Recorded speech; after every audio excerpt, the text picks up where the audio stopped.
Shalom Bapak Ibu Saudara yang kekasih di dalam Tuhan kita Yesus Kristus. Saya percaya dimanapun saudara berada dalam tuntunan dan pemeliharaan Tuhan. Nah, dalam Belnit kali ini saya ingin mengajak Bapak Ibu Saudara untuk kita belajar tentang satu topik, yaitu menjadi murid Yesus yang sejati. Yesus berkata di dalam Lukas pasal 14 ayatnya yang ke-33, "Demikian pulalah tiap-tiap orang di antara kamu yang tidak melepaskan dirinya dari segala miliknya tidak dapat menjadi muridku."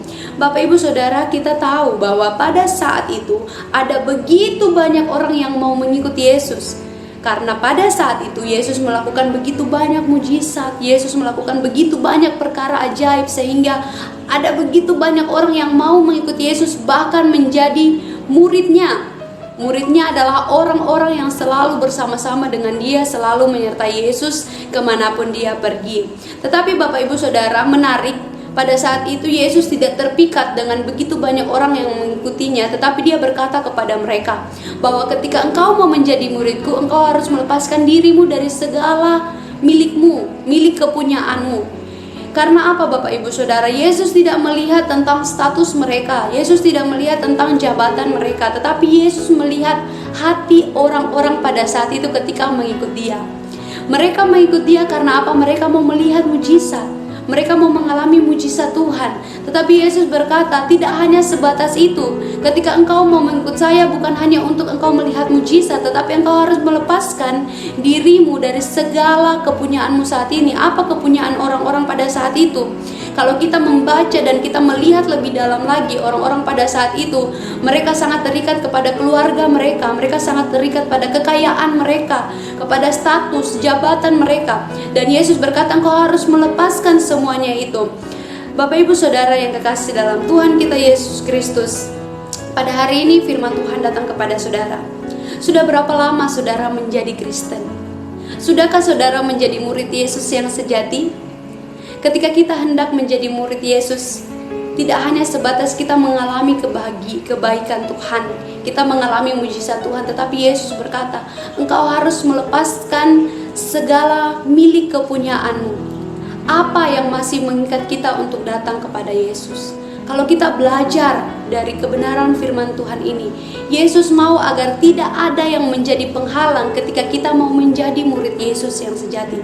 Yesus tidak mau cinta atau kasih kita kepada dia itu terbagi atau menjadikan dia menjadi yang nomor 2. Yesus mau menjadi yang nomor 1. Untuk itu dia berkata bahwa ketika kita mau menjadi muridnya, kita harus melepaskan yang menjadi milik kita. Mungkin pada saat ini hartamu menghalangi engkau untuk menjadi murid Yesus yang sejati.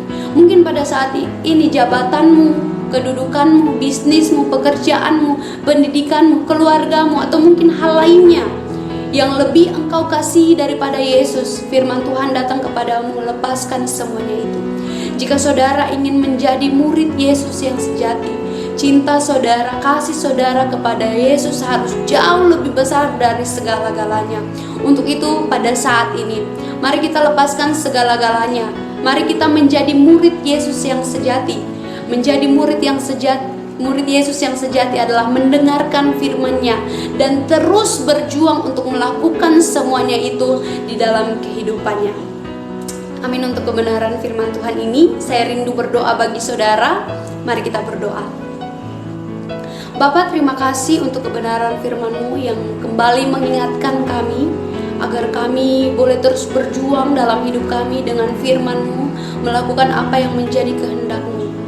Kerinduan kami adalah kami mau menjadi murid Yesus yang sejati. Kami tidak hanya mengikut Yesus untuk melihat mujizat, untuk mengalami kebaikan, tetapi benar-benar kami mau melepaskan segalanya untuk menjadikan Yesus yang nomor 1 di dalam kehidupan kami. Tolong mampukan kami, saya dan semua orang yang mendengarkan Belnit, agar kami boleh dapat terus berjuang dalam kehidupan kami, hingga pada akhirnya Engkau boleh mendapati kami sebagai murid-murid-Mu yang sejati, terus setia sampai akhir hayat hidup kami. Kami bersyukur. Terima kasih banyak Bapa di sorga, hanya di dalam nama Tuhan Yesus kami berdoa. Haleluya. Amin.